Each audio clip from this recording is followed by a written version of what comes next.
If you're struggling with stubborn weight, poor sleep, or constant hunger, your hormones, not your willpower, could be the real problem. I'm going to go through my 10 hacks to fix your hormones. We're talking about cortisol, we're talking about leptin and leptin resistance here. And if you don't know what this is, here's a little bit of a review. Of course, I have other content all about leptin resistance, but leptin is a hormone that's given off by your fat cells.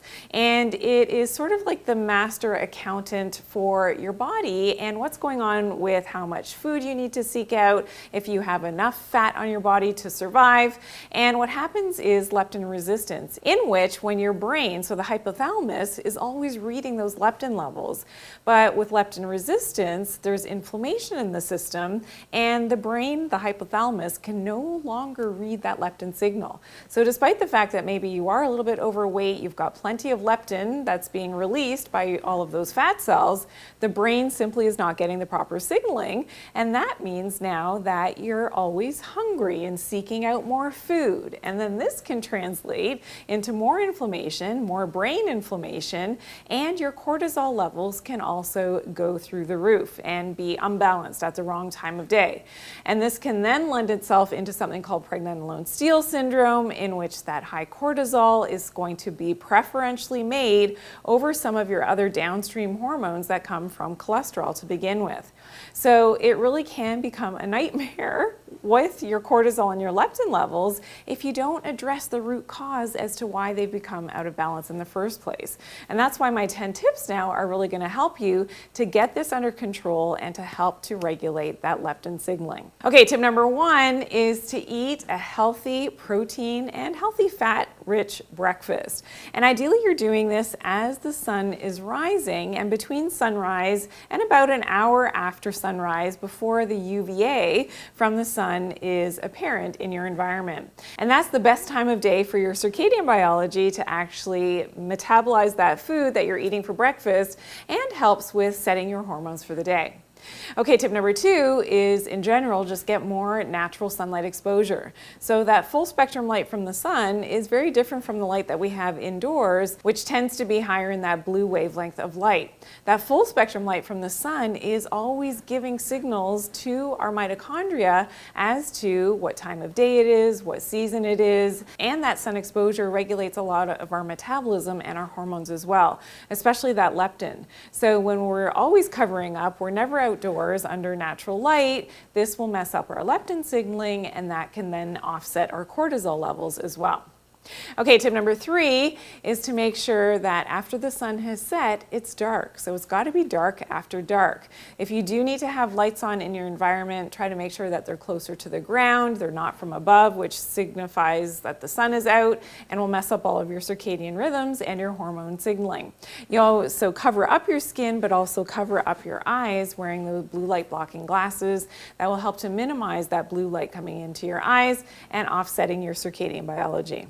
Okay, tip number 4 is to not eat before bed. So at least 2 to 3 hours before you're going to bed, you do not want to have food in your system. You can drink herbal tea, you can drink water, but you don't want anything that's going to spike your blood glucose levels, because that will offset your proper leptin signaling.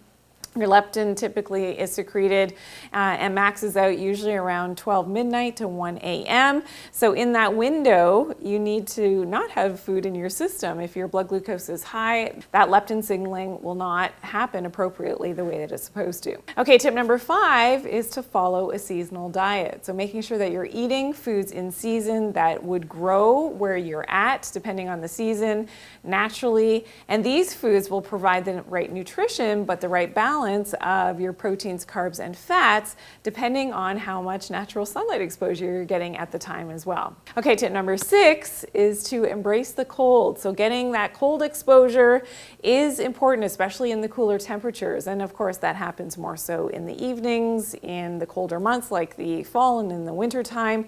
Letting your body actually experience that cold a little bit is really important for your mitochondrial health, but also for your leptin signaling, and it helps to enhance that proper leptin signaling. Super important, especially if your ancestry, especially on your mom's side, your mitochondria come from your mom, especially if your mom's from a colder and more northern latitude away from the equator. You need more of that cold exposure. Okay, tip number 7 is to stop snacking.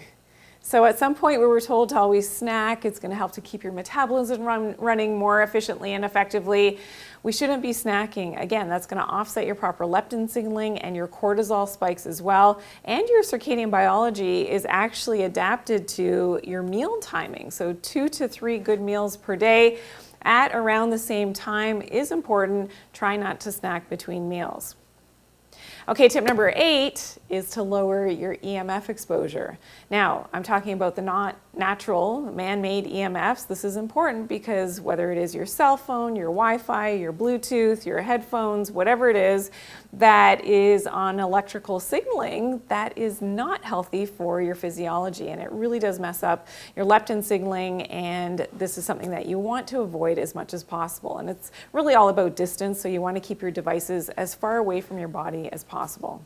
Okay, tip number 9 is to practice grounding. So something that I talk about in my book, The Lost Medicine. It's all about reconnecting with the earth, taking off your socks, shoes, connecting, and making sure that that charge that we hold on to, often we have too much positive charge, which is very inflammatory in our system.